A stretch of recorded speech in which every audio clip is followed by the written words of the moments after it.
This is my chest freezer that I have in my garage, and I want to show you options that it comes with.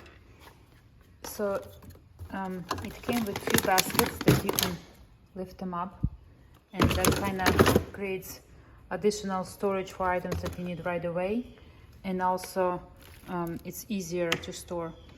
There is one divider, so this compartment is narrower and this divider is fixed, so you can't move it, and that helps again organize the items you store. Other than that, you can just put items on top of each other, organize it the way you want, and once it closes it sucks in, so it's hard to open. You kind of have to go on the side, and from the side you can open.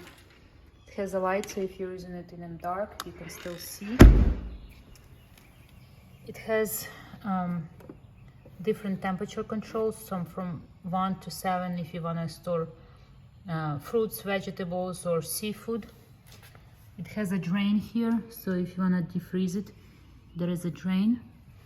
And I've had it for 4 years now, and it's working perfectly. I love it.